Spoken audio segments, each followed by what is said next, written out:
ഐഹിക ജീവിതം എന്നുള്ളത് മൊത്തത്തിലൊരു ടെസ്റ്റാണ്. നമ്മുടെ ഭൂമി ഒരു എക്സാം ഹാൾ പോലെ നമ്മൾ ആ ഒരു പരീക്ഷ അറ്റൻഡ് ചെയ്തുകൊണ്ടിരിക്കുകയാണ്. അപ്പോൾ പലപ്പോഴും പല ആളുകളും ചോദിക്കാറുണ്ട്, ചില ആളുകൾ ക്രൂരതകൾ, കുഞ്ഞുങ്ങളോട് പോലും ക്രൂരതകൾ പ്രവർത്തിക്കുന്ന ആളുകൾക്കെതിരെ എന്തുകൊണ്ടാണ് നടപടി സ്വീകരിക്കാത്തത്? ചില സമയത്ത് ഇപ്പോൾ അവിടെ ഒരാൾ എക്സാം എഴുതുന്ന സമയത്ത് തെറ്റ് എഴുതുന്നത് എക്സാമിനർ കണ്ടാലും അയാൾ അവിടെ വെച്ച് തിരുത്താൻ പോകില്ല. കാരണം തിരുത്തി കഴിഞ്ഞാൽ പിന്നീട് എക്സാമിന് യാതൊരു അർത്ഥമില്ലാതെ വരികയാണ്. അയാളെ സംബന്ധിച്ചിടത്തോളം ഇതിന് വാല്യുവേഷന് കൃത്യമായിട്ടുള്ളൊരു ദിനം വരാനുണ്ട്. ആ സമയത്താണ് അതിൻ്റെ പരിണിത ഫലങ്ങൾ കൃത്യമായിട്ട് ആളെ അനുഭവിക്കേണ്ടി വരിക.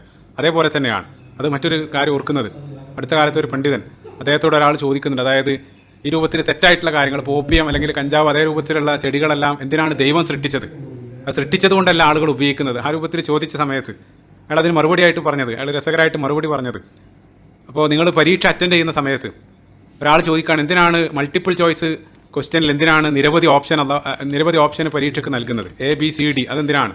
ശരി ഉത്തരം മാത്രം നൽകിയാൽ പോരെ, അങ്ങനെയാണെങ്കിൽ എളുപ്പമായില്ല എന്നുള്ളത്. അതാണ് ആ പണ്ഡിതൻ മറുപടിയായിട്ട് പറഞ്ഞത്. അതേ രൂപത്തിൽ അള്ളാഹു ശരിയും തെറ്റും കൃത്യമായിട്ട് നൽകിയതിന് ശേഷം അതിൽ നിന്നും ആരാണ് ശരി തിരഞ്ഞെടുക്കുക, അതാണ് യഥാർത്ഥത്തിലുള്ള ടെസ്റ്റ്. അത് പരിശുദ്ധ ഖുർആനിൽ അള്ളാഹു സൂറത്തുൽ കഹ്ഫിൻ്റെ 7-ാമത്തെ വചനത്തിൽ ഇന്നാ ജഅൽനാ മാ അലൽ അർളി സീനത്തൻ ലഹാ ലിനബ്ലുവഹും അയ്യുഹും അഹ്സനു അമല, അള്ളാഹു അവിടെ കൃത്യമായിട്ട് പറയുന്നുണ്ട്.